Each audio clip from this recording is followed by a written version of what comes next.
And since writing the book, I feel more Jewish. And one of the consequences of writing the book is I get a lot of invitations from Jewish communities.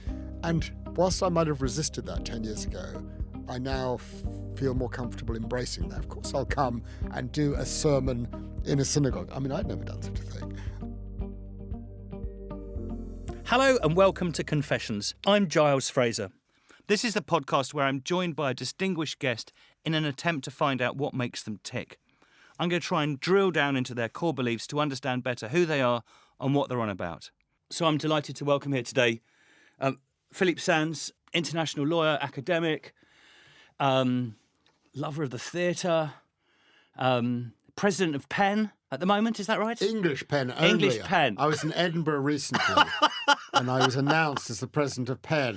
And I was very careful to point out I am not president of Scottish Penn or Welsh Penn. And the author of the book that I love is, as lots of other people have, is East West Street. Philip, there's a sort of convention that we've developed in these podcasts that we start by just asking you to say a little bit about your background and where you came from, and a little bit about your parents and so forth, and how you're what things are important to you, how they grew out of that. So, a very ordinary but happy background. Very good. Grew up in a place called Belsize Park in North London. My dad, an NHS dentist, which he did for his whole life. He's still alive, stopped dentistry just a couple of years ago at the age of 84. My mum, an antiquarian bookseller. But I think the tweak in the family is that my mum was French, or is French, and that meant that there was a sort of more international background. I have one brother with whom I go to every single Arsenal football game. Oh, you're not an Arsenal fan? I'm so sorry. Oh, shockingly bad. We'll talk about that. This is terminated. This interview is terminated already. I did just buy yesterday my tickets for the Arsenal Spurs game that is coming up soon. I know that's probably very painful to hear. But I'm a Chelsea fan, so it's like that's even worse. Yes. But finally we feel that corner has turned, and for the first time in 10 years, we go to the games with a little, enthusiasm, step in our spirit. I think it turned nasty if we start talking about football. So, and the values that you had in your childhood and your upbringing, how would you characterise those? A very secure upbringing, conventional, not pushing at boundaries. Safe, happy kid with my brother, unchallenging. Okay. I mean, we didn't grow up in a world of ideas. We didn't read books that were extraordinary. I think things changed when I went to school. I had one crucial teacher, a man called Edmund Burke. No. Who was my politics teacher. No. And economics. And he was from Yorkshire. All right. And he took us when we were 15 years old down a coal mine. He put us in a bus, bunch of North London schoolboys, drove us up to Yorkshire and took us down a coal mine to make us see what life was really about. And it was one of those moments that was sort of absolutely transformative. I mean, it was sort of shocking at one level, but extraordinarily important. And then I went off to university, and I think the real changes in my life actually came through love. I've had the great happiness, fortune, pleasure, call it whatever you want, of being involved, well, now with an extraordinary wife, and before that with an extraordinary girlfriend, both of whom opened my vistas, both of whom were people of ideas, real people of substance. And I think the fact that they could show any interest in me caused me to want to up my game in some way, and just opened new vistas. So it's I think my life really took off when I was about 20 years old. And is that the law was something you were interested in doing before then? The law was totally an accident. Okay. I had never met a lawyer until I went up to university. There are no lawyers in the family. You didn't do law at university? I'll come on to that in a second. Okay. Because I really deeply regret having done law at university. We knew no lawyers. No one on my mum's side had been to university. That was the kind of context that we were from. There were no contacts. There were no connections. I wanted to go to Bristol University. I didn't get in. I took a year off. Because I had nothing to do for a year, I applied, as I used to do in the good old days, for seventh term Cambridge entry, and amazingly got in. And I got in to do economics, but we'd had such a good economics teacher at school, Ed Berg, that it was clear that the first year's course, we'd covered it, and we'd covered it better. So I switched to law after about 6 weeks, and I deeply regretted it within a week, except that in my second year, and there's a Yorkshire theme here, I had a wonderful teacher of international law. It was the first subject I thought, this is interesting. A guy called Robbie Jennings, as I said, a Yorkshireman. He went on to become the British judge at the International Court of Justice. And all of a sudden, I sat in a lecture and felt, wow, this really resonates. And it's very obvious now looking back that it resonated because it had a connection with things international. I've mentioned that my mum was French, is French. She, in fact, is the child of 2 Viennese Jews. Not something that was focused on in the family. Silence. I knew my grandparents very well. They lived in Paris in a tiny little flat. And my brother and I knew, growing up as kids, we would go quite often to see them, that you didn't ask about the past. Now, this is really interesting to me, this silence, because one of the things that you start your book with in East West Street is a quotation from Abraham and Torok, which are 2 Hungarian psychotherapists, extraordinary thinkers, and they talk about transgenerational haunting, that idea that somehow there are ghosts that we have in our past and that they're passed down, these sorts of traumas are, as it were, passed down through silences and through things that you don't acknowledge and you don't see.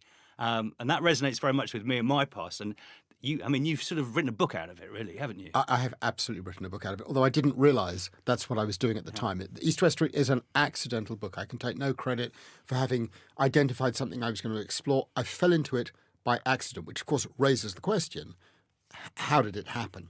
At some point, well into the writing, it was 6 years of writing this book, and there were a number of coincidences that had cropped up. And my sense of connection with my grandfather was becoming stronger and stronger. And it was curious for me. We were close. He died only in 1997. I knew him well. We talked about the things of today, but we didn't talk about pre-1945. And so I started asking myself the question, what is my relationship with my grandfather? There's something that is going on here. I asked a friend of mine who's a psychoanalyst, is there any psychoanalytical work done on the relationship not between parent and child, but between grandparent and grandchild? And I was directed to the work of 2 Hungarian psychoanalysts, Maria Torok and Nicholas Abraham, and they devoted their lives to exploring that relationship. And I started to immerse myself in their writings. Utterly fascinating. Case studies with patients exploring that question. And the heart of their idea, and it really resonates with me, is that what we are haunted by is the silences of others, the secrets of others. And their thesis is that there is a way that trauma from the past is communicated, not through verbal form, not through speaking, not through writing, but by other means of communication.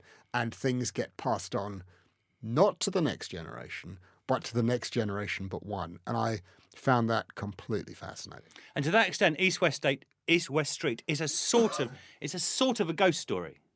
I mean, there's a part of me that reads the sort of what are these things that are there, that are out of my sight, there's some silences, and you go and investigate what these things are. There's a sense of being slightly haunted or caught by these ideas.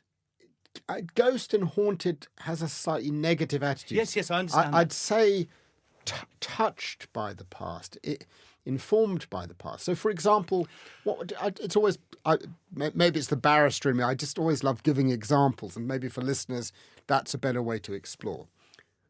When I went off to Lviv for the first time, getting this invitation to go and give a lecture on crimes against humanity and genocide, the work that I do, I asked my mum in 2010, are there any documents? I want to find my grandfather's house. And amazingly, she came out with these 2 big bags of materials. I'd never seen them before. And in them was a tiny scrap of paper, passports, old photographs. I worked my way through them, and I immediately worked out something that was a bit of a family mystery, that I had always thought that my mother, my grandmother, her father Leon, my grandfather Leon, had left Vienna together in 1939. But I found 3 passports in which 2 of them were consecutively numbered. But one was the one in the middle was missing, and my grandmother's passport was a different date, issued 2.5 years later. And from that I could work out instantly, and the stamps in the passports, that my grandfather left by himself, January 39. My mother left by herself, July 1939, aged 1. How does a 1-year-old child get from Vienna to Paris? And my grandmother stayed behind for 3 years in Vienna. And that fact of remaining behind, I came to understand much more explicitly, had haunted my mother. Because I think the great fear of my mother was that there had been affairs, there had been lovers, there had been other stories, and that perhaps her mother had had a Nazi lover. And so that was one of the mysteries that I wanted to crack. Of course, in that story came for me what is one of the stories that touches me the most in the entire book, the extraordinary Miss Tilney, the evangelical lady from Norwich, Christian missionary from Norwich, from Manuka, from Bluebell Road, who remarkably was prompted by her particular and maybe unique reading of Paul's letter to the Romans chapter 10, verse 1, yes, to save anyone. Jews. Well, Save Jews, but not only actually. Well, the people of Israel, but she took it further. And she took it further and saved people who were subject to political persecution and other forms of persecution. She was an extraordinary human being. And she has caused me to think very differently about certain categories of people who I might pigeonhole in a particular way. Nothing is what it seems. That's what I learned in writing this book. I mean, I suppose the reason I was drawn to the word haunting about this is because my wife is Israeli, and her mum's side of the family, they come from Lvov. And here's the amazing thing. Yeah. Everyone in the world comes from Lvov, it turns out. It turns out. I've done more than 200 events. And that's always... At every single event, in India, in South Africa, in Mexico, someone is from Lvov. But I interrupted you. No. I want to hear about your wife's side. There's nothing really much to say, but they were... So my wife's granny's Luba Schembaum, and she was in Israel, and she came from there, and her parents, Boris and Rosa Schembaum, were... Rosa is remembered at Yad Vashem, and I suppose it's that part of the story which is the haunting bit of it, that of course you can't think of that town without thinking about the Holocaust and the way in which the Holocaust just devastated. So there's a haunting for me in these sorts of stories, and of course that's your work is about genocide and about crimes against humanity, and you take all that back to that town. It's interesting. It is a haunting. Absolutely. You're absolutely right. Maybe I'm pausing on the word because you know me a little. I'm sort of an optimistic person. I find there's a crack in everything and there's always a ray of light that gets through that. And so I've grown up in a world, perhaps on my mum's side, where she does feel haunted by a past that she cut off. But I don't think I can claim to be a haunted person, although I'm plainly, I now realise, a very obsessional person.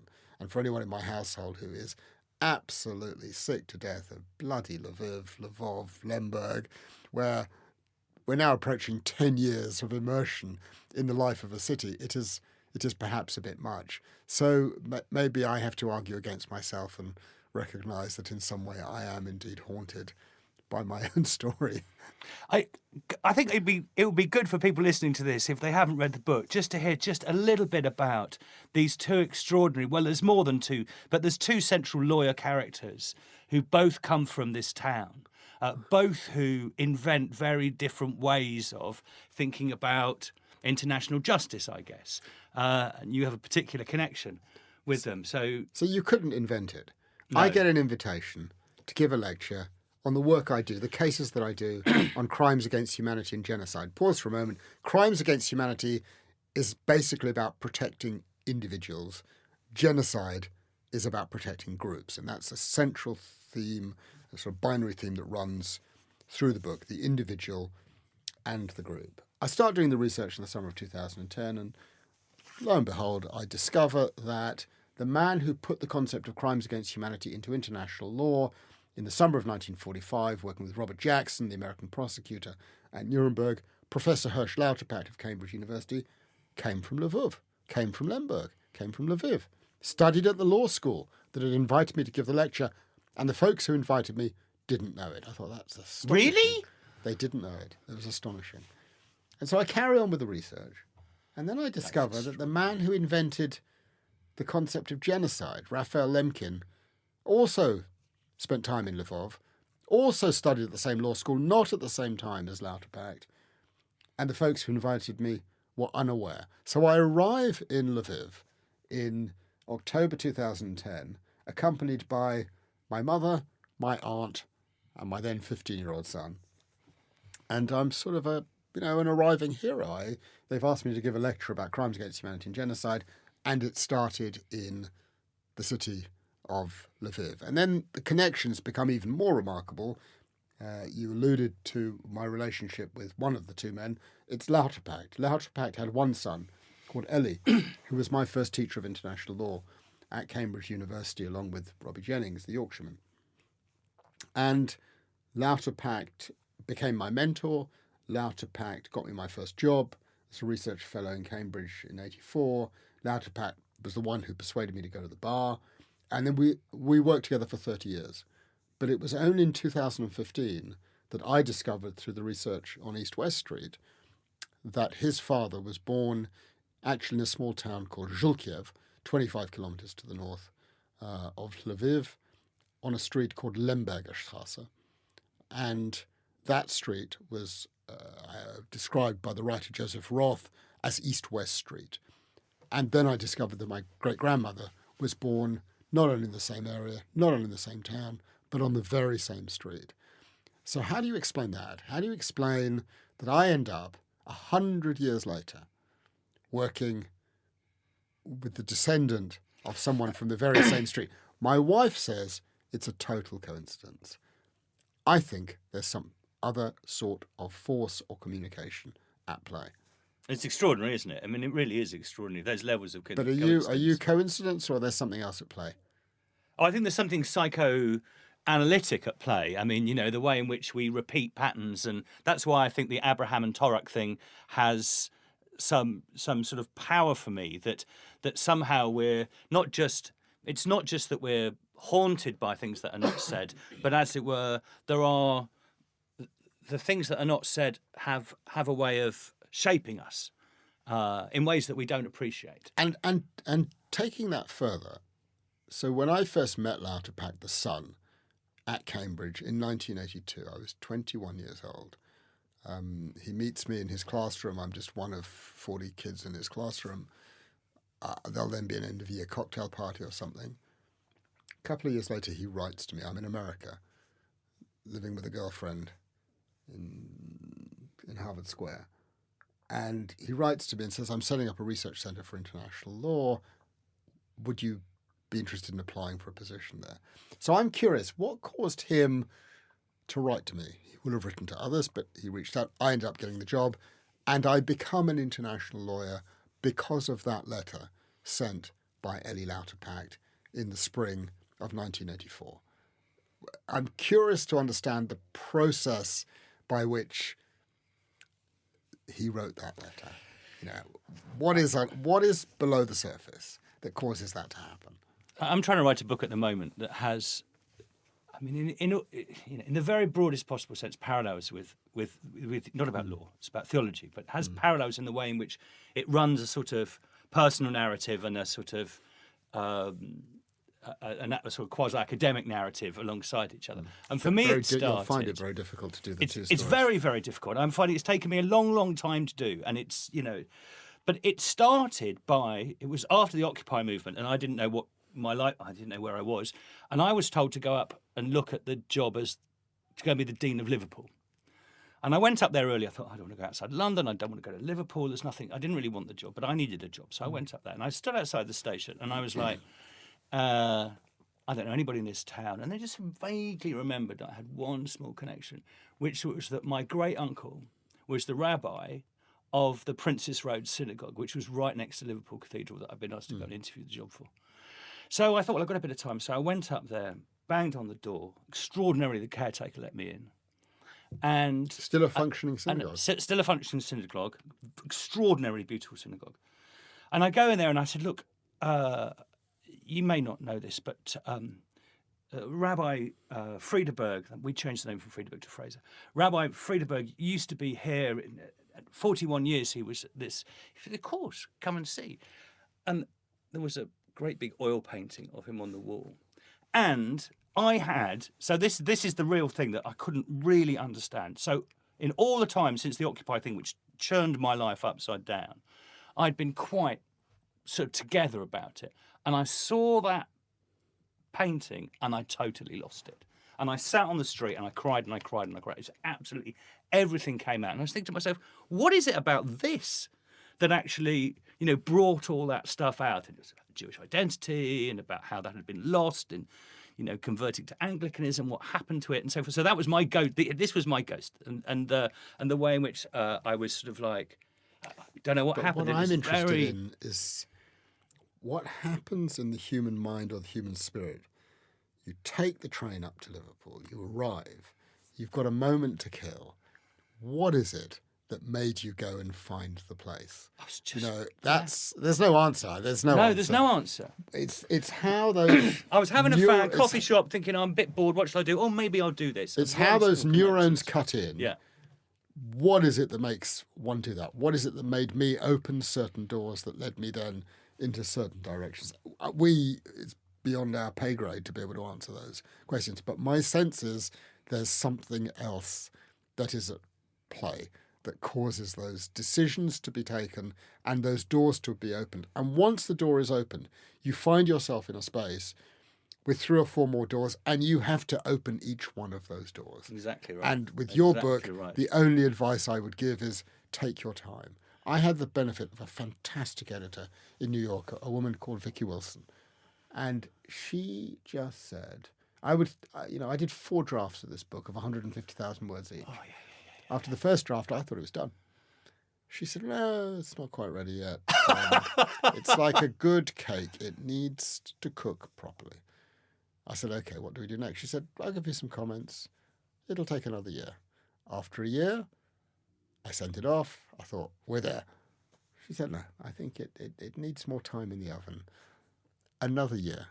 And it happened again a 4th time. Oh, my word. And it's you're depressing me. devastating. You're depressing me. But look what happened at the end of it. I followed her advice. Yeah. But the other theme that comes out... I believe in editors. The other theme that comes out, I alluded to it. I said to you, you'll find it very difficult to tell 2 stories in parallel. So I have an absolutely wonderful agent, Jill Coleridge, who... At one point, I rang her up. I was about 2.5 years into the writing of the project, and I said, Jill, I can't do this. It's literally too difficult. I've got a great idea. Let's do 2 books. Let's do 1 book about the Louterpacht Lemkin Hans Frank story, the big political legal story, and then let's do another book about my family. And she said, Philippe, absolutely not. What's different about this book is that you interweave the 2. It'll take you much longer. It's very difficult. We don't know if it'll work, but you owe it to yourself to give it a go. And it was brilliant advice. And the thing is, to listen to those other people, who have been there with other writers or other people who are writing, and who have the experience to say, I just think, take your time, particularly because it's personal. I've got another friend right now who's writing a very personal family history about partition in India. And the only advice I've given her is take your time. If you're dealing with a personal book, you've waited 50 plus years, you can wait 5 more, get it right. Yeah, I agree. The interesting thing about these and you've said something about this, but I'd quite like to hear you say something here. The interesting thing about these two concepts of genocide and crimes against humanity is they both have, one has the sort of we aspect and one has the I aspect to them. Genocide is a term that thinks in terms of groups, and crimes against humanity is, and my sense is that your preference for those is actually the crimes against humanity type The individual, the focus on the yes, individual. because that's what I imagine. Not only is you Lauterpacht, your teacher and where you've come from, but also that's your political preference. As it were. Lauterpacht was concerned that by setting in stone, in law, the protection of the group, you would reify the group and you would give the group a primacy over the well-being of the individual. Yeah.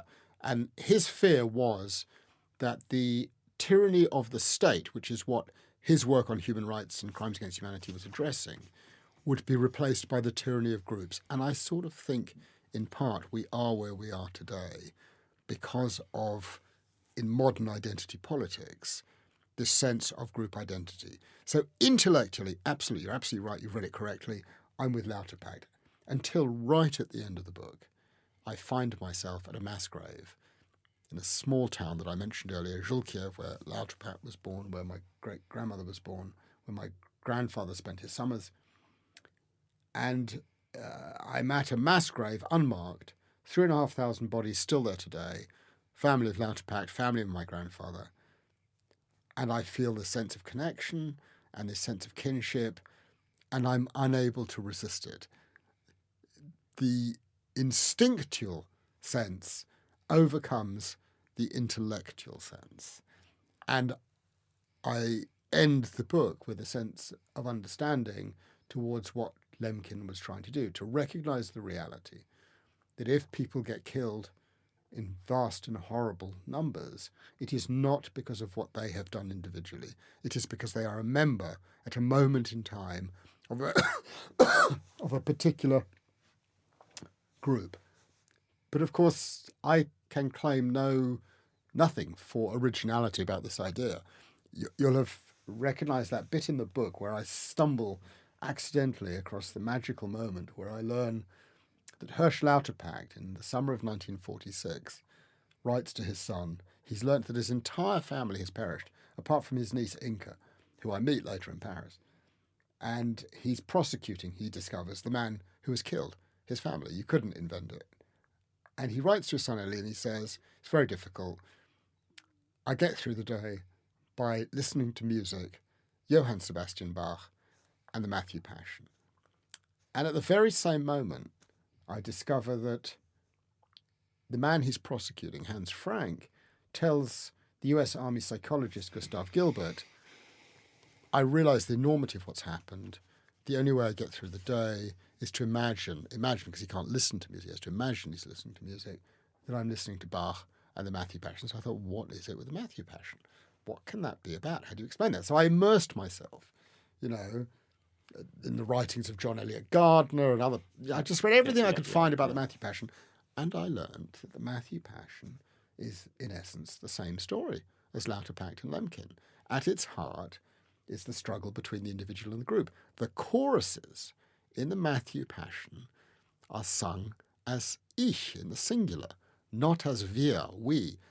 And I thought, what's that about? And in one of the analyses, it was explained that the libretto at Bach's desire is a nod to a pietist belief on enhancing the role of the individual's direct relationship with God, bypassing the group, bypassing organised religion. That's Bach's priority. Yes. That's his instinct. Yes. That's where his. But I didn't know anything about that. I've listened to Bach for 50 years, and I'm clueless about what Bach is doing. Yeah. But Bach is confronting the struggle between the individual and the group. And the moment you know that, you listen to Bach in a totally different way. It's a transformative moment now. And I've gone on a sort of series of pilgrimages to go and hear the Matthew Passion in different places. The most extraordinary being when I went with my friend Daniel to Bach's own church. I don't know if you've been there, in Leipzig, the Thomaskirche, where he wrote the Matthew Passion. And it's an extraordinary experience because, for two reasons. First, it's an ancient church, 18th century church. And you sit and you're looking at the altar, but you're not looking at the musicians. The musicians are all behind you and above. And you are sitting. That's the first thing that is incredible. So it's a completely internalized experience without distraction, except that the great thing about that church, where tickets sell out 6 months in advance for the Matthew Passion every April, is that it's locals from all walks of life. Local farmers, local shopkeepers, local lawyers, local architects, everyone has come together. It's this great levelling effect. And it was an overwhelming experience to be in that church and to listen to the Matthew Passion with one of my dearest friends, in an emotional sense, in an intellectual sense. So it's not just about the... So even though that might be Bach's preference, it's not just about the triumph of the I over the we. It's a dialectic between the I and the we. It's the way the I and the we are you can't make sense of the I without the we, and the other way around, and it's that becomes a problem for law, for justice. It becomes a problem for law and justice, but even more importantly, it becomes a problem or an issue for daily life. Isn't that what we're going through right now? Completely it is. Isn't that them and us? Isn't that what the great refugee debate is about? Isn't that what poverty essentially is about? Our sense of feelings of being part of a community or not. And that's what causes me such internal difficulty, that whilst I can see the force of Lauterpacht's argument for the individual, where does this instinct within me for kinship, whether it is family background, whether it is a football team, whatever it may be, this need to belong. And so I went further into the research, and you read biologists like E.O. Wilson, and they're exploring these issues, and they're saying it's in the DNA, it's natural, this need for one community, for one group to feel a sense of connection and to feel a sense of the need to protect itself together against outside threats. And that has helped me better understand the horrors we're going through in Britain and in Europe right now, and in the United States, where we have a white supremacist president. We've managed to talk. We've been talking for half an hour or so, and about all these sorts of subjects, and about the sort of sense of we, and about history, and all that sort of stuff. But really interesting that you haven't actually mentioned the word Judaism yet, which I'd be fascinated to know how that actually comes into this sense of we or identity that's being explored and so forth. Do you have a complicated relationship with Judaism? I wouldn't say it's complicated. I certainly have a relationship with it. I grew up in a household that was, nominally Jewish. I had a bar mitzvah. And then when my parents got me to my bar mitzvah, which was done, I think, for my grandparents, that was it. I was on my own. You did whatever you wanted to do. And I think it's probably right to say that I am not a believer in any religion. It may well be that because the work that I do on a daily basis is so much focused on conflict, and so much conflict is religiously based, that I have a skepticism about whether religion actually is the source of the problem or the solution, which we can debate on a different day. But I'm 100% definitely Jewish. And since writing the book, I feel more Jewish. And one of the consequences of writing the book, which I would have resisted even 10 years ago, is I get a lot of invitations from Jewish communities. And whilst I might have resisted that 10 years ago, I now feel more comfortable embracing that. Of course, I'll come and do a sermon in a synagogue. I'd never done such a thing. Wow. Well, you preached in the synagogue. I have, but I've also gone to Elsie Tilney's congregation in Norwich and done a sermon in her congregation. Wow. And have loved it. And so the journey that I've taken has opened a lot of doors.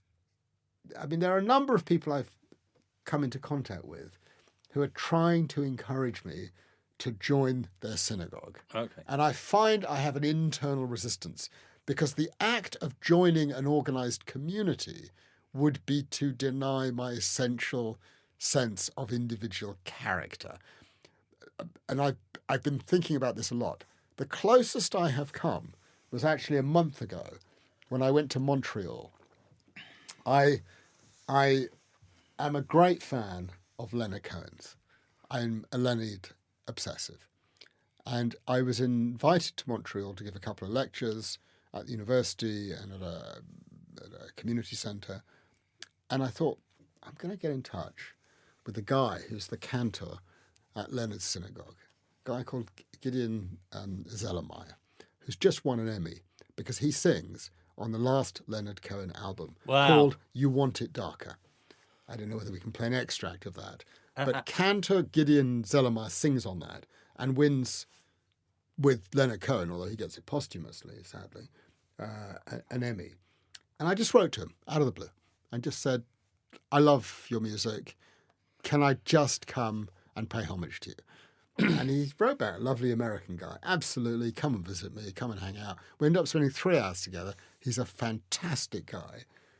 And he showed me around the synagogue, and I said, I could imagine joining this place just for the connection with Leonard. I added, and he said, you can join it. I mentioned this last week. Actually, I was at a dinner with Julia Neuberger, and I mentioned her. She said, no. Join mine. I want you to join Come mine to Marvel first. So it's been an interesting path. But what has definitely happened is I feel less resistant to those connections and those conversations. And of course, it's impossible to have gone through the experience of writing this book and confronted someone like Elsie Tilney and not recognise the positive side of a person who was a believer, who was a miracle worker. I mean, this is a person who risked her own life. I exist because of the courage of Elsie Tilney and her interpretation. And yet, I mean, as you very generously said before, a lot of her worldview you'd think of as being mad. I mean, it's something that you would not necessarily be drawn to at all, and you would.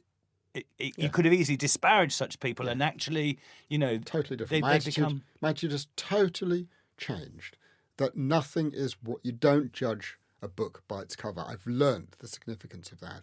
One of the things that I was really curious about with Elsie Tilney was what motivated her. She goes off in 1920 to be a missionary in North Africa to bring Jews and Muslims to Jesus. That's what she devotes her life to doing. And I was wondering, did she act for ideological reasons or humanitarian reasons?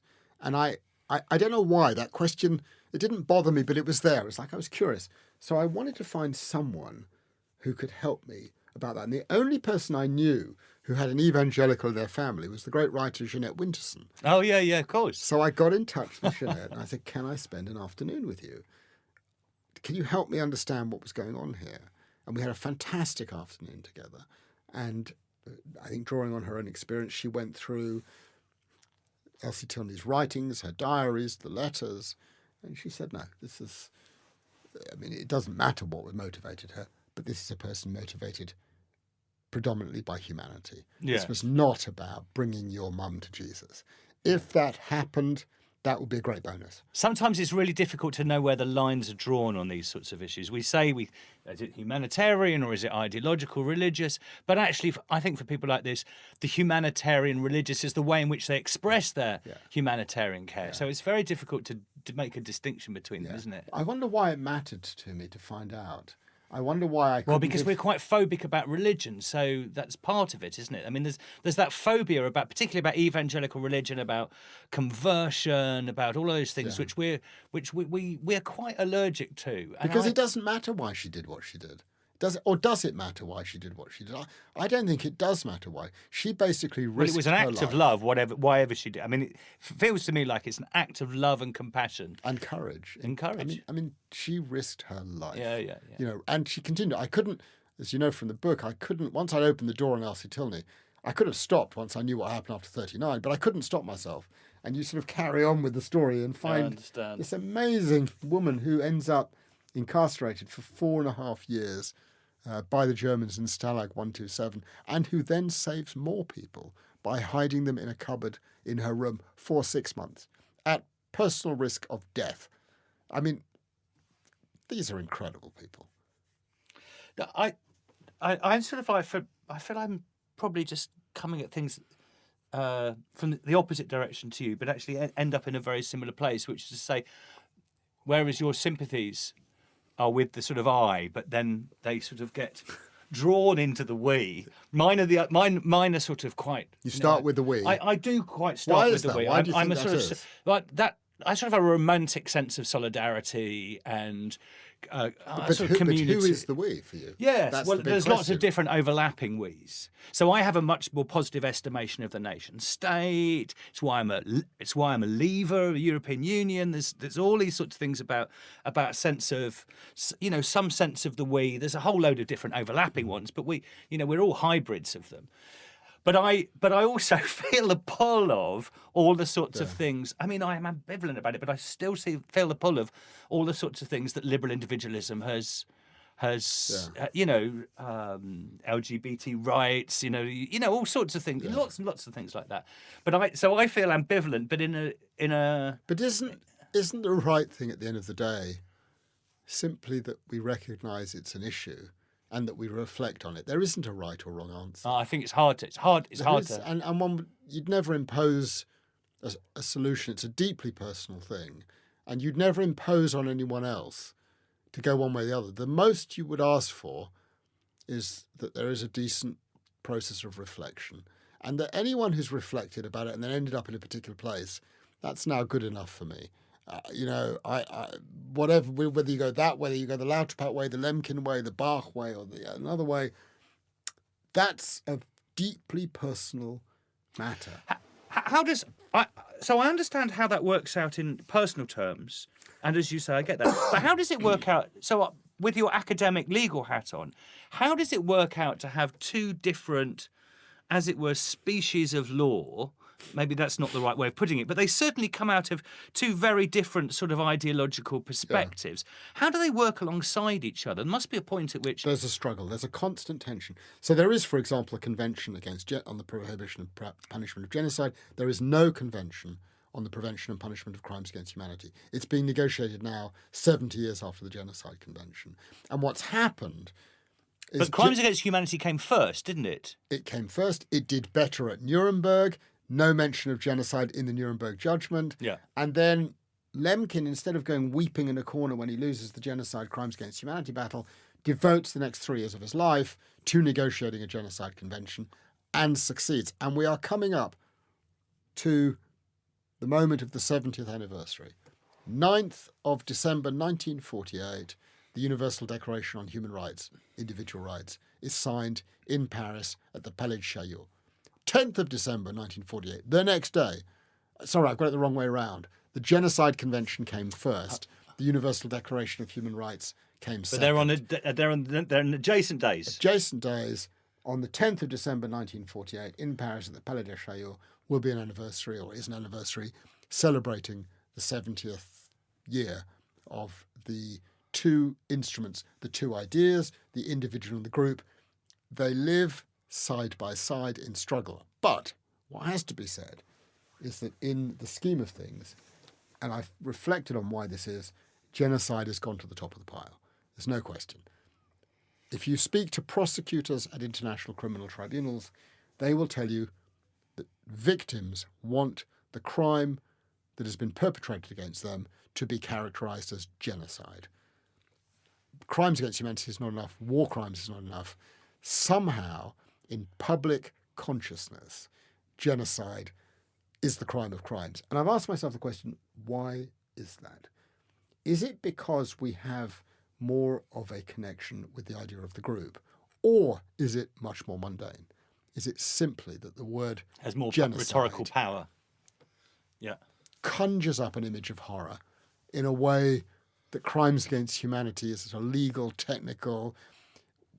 And even if you look at the writing, if you look at the words written out in their hand, I do a performance piece with some musicians and a German actress, and I had a graphic artist take the writing of Genocide by Lemkin and the writing of Crimes Against Humanity by Lauterbach in their own hand and animate it so it comes alive.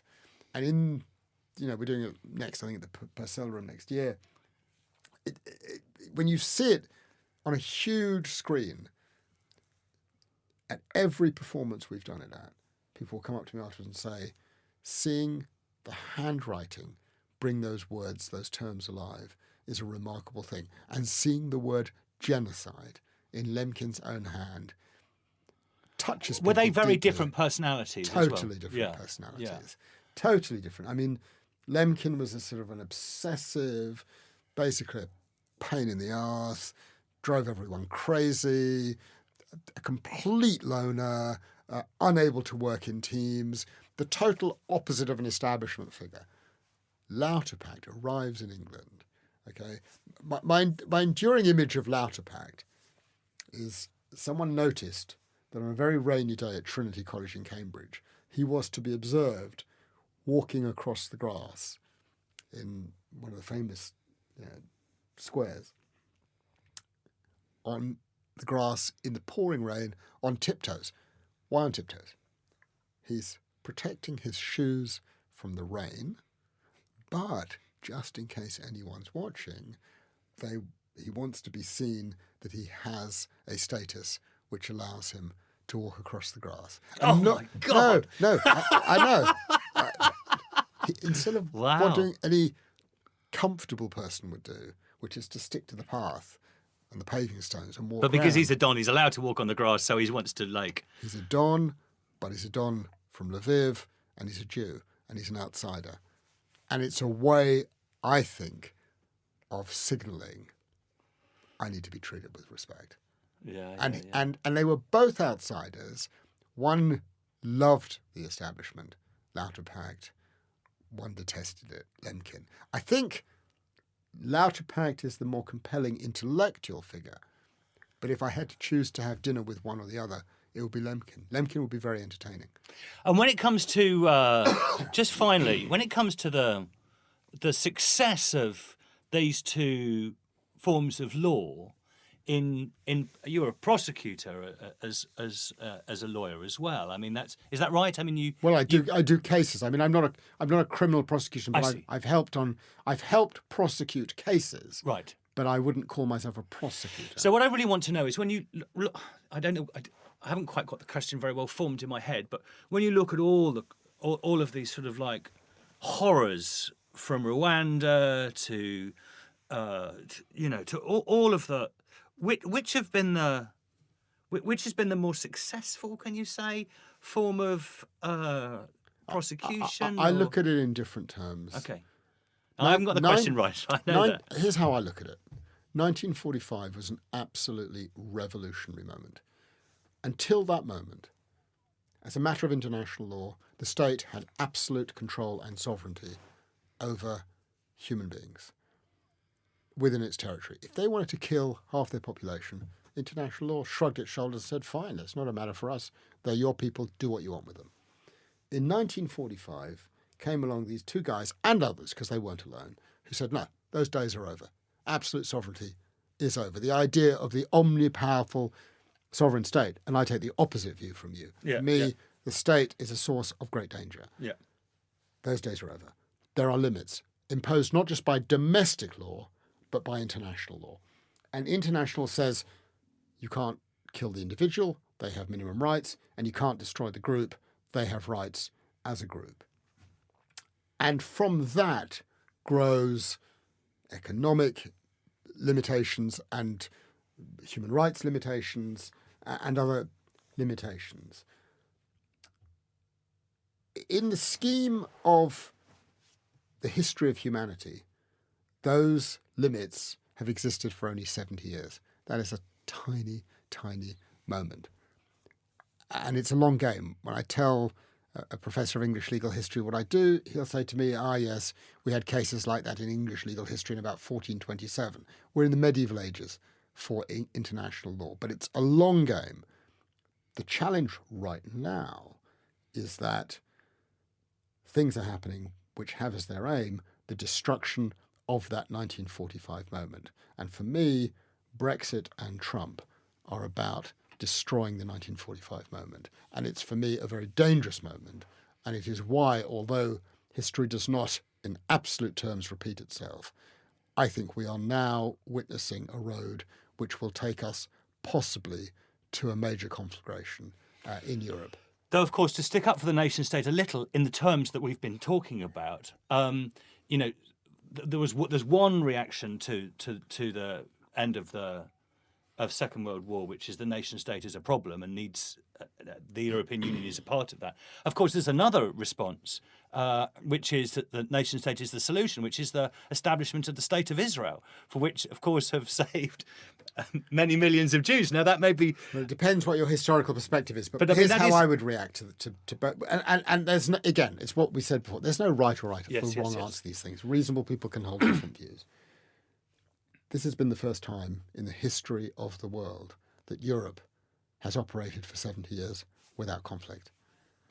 That is, I think, not coincidental.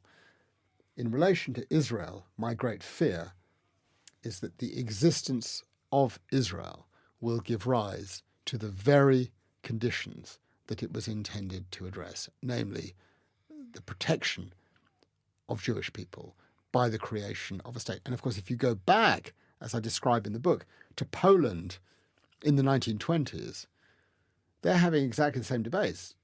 Half the Jews in Poland are saying, no, we want to assimilate, we mustn't have our own state, it'll just be a source of disaster. And the others are saying, no, we want a state and then we'll be safe. My hunch is that just like the concept of genocide gives rise to the very conditions it was intended to prevent and will actually, ironically, cause more genocides, that if the concept hadn't existed, is one argument. So the creation of the State of Israel could be said to give rise to antipathies and hatreds that make it more likely that certainly, as we're seeing in England, in France, in the United States today, shockingly, that Jews are more at risk because of the actions of the State of Israel. So it is, I think, enormously complex, and there will be no solution, obviously, to these complexities in the immediate future. Phillip Sands, we disagree about much, we agree about much. Always a great pleasure. Great pleasure to talk to you. Thank you very much indeed. Very enlightening. Fantastic to join you. Really great conversation. Thank you. Thank you for listening to this episode of Confessions with me, Giles Fraser. If you're enjoying the podcast, please do rate and review it, and do subscribe wherever you get your podcasts. I'll be joined by another guest next week for another episode of Soul Bearing, and I do hope you'll tune in then. And do check out the website unheard.com.